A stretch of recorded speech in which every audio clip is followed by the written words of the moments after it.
Assalamualaikum dan salam sejahtera. Selamat datang kembali ke saluran ini. Terima kasih kepada anda yang telah menekan butang langganan. Kepada penonton yang belum berbuat demikian, sila tekan butang langganan dan loceng notifikasi sekarang untuk mendapatkan maklumat terkini daripada saluran ini. Video kali ini membawa perkhabaran yang sangat menarik untuk dikongsikan kepada anda semua. Kita akan membincangkan secara terperinci mengenai pembayaran STR Fasa 2 dan juga bantuan sumbangan asas rahmah bagi bulan Februari 2026.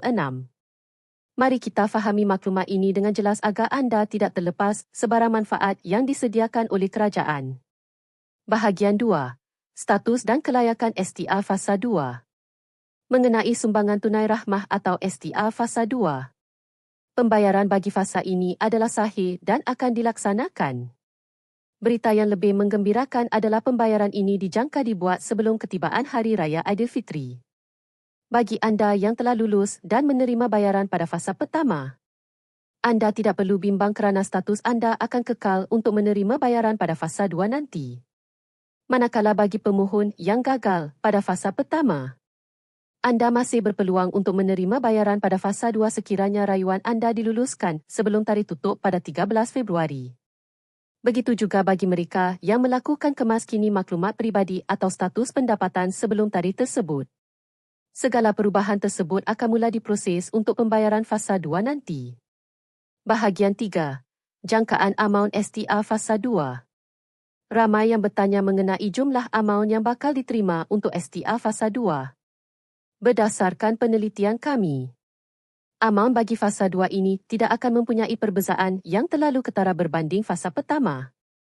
Walaupun mungkin terdapat sedikit pengurangan bagi sesetengah kategori, namun jumlahnya tetap akan membantu dan tidak mengecewakan.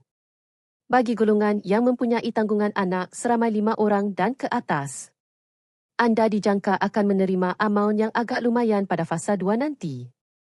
Kita nantikan pengumuman rasmi mengenai jumlah tepat amaun tersebut dalam masa terdekat. Bahagian 4. Keunikan bantuan SARA bulan Februari. Seterusnya kita beralih kepada sumbangan asas rahmah atau SARA. Bagi bulan Februari 2026, terdapat keunikan kerana akan berlaku 2 kali penyaluran bantuan. Pertama adalah pembayaran secara bulanan bagi mereka yang layak dalam senarai STR. Kedua adalah pembayaran penghargaan SARA secara sekali lunas atau one-off berjumlah RM100.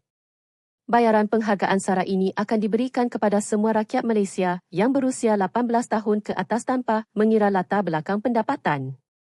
Ini bermakna bagi penerima bantuan bulanan SARA, anda akan menerima 2 manfaat serentak pada bulan Februari nanti.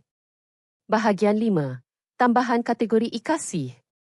Pembayaran penghargaan SARA sebanyak RM100 ini dijadualkan masuk ke dalam akaun pada 9 Februari 2026. Inisiatif ini bertujuan untuk membantu persiapan menyambut bulan Ramadan dan juga sambutan Tahun Baru Cina.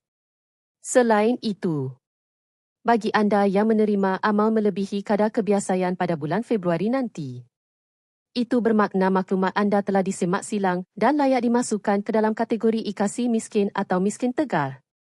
Proses semakan silang ini merangkumi semua kategori termasuk golongan bujang dan isi rumah. Sekiranya anda disahkan layak, anda akan menikmati penambahan amaun bantuan tersebut. Bahagian 6. Kesimpulan dan penutup. Tahniah diucapkan kepada semua bakal penerima STR dan bantuan SARA bagi bulan Februari nanti. Semoga maklumat ini dapat dijadikan panduan dan membantu anda merancang perbelanjaan keluarga dengan lebih baik. Kami berharap perkongsian ini bermanfaat kepada semua penonton. Jika anda mempunyai sebarang komen atau soalan, sila tinggalkan di ruangan bawah. Jangan lupa untuk terus menyokong saluran ini dengan menekan butang langganan. Kita jumpa lagi dalam video yang akan datang. Stay safe dan stay healthy. Assalamualaikum dan salam hormat.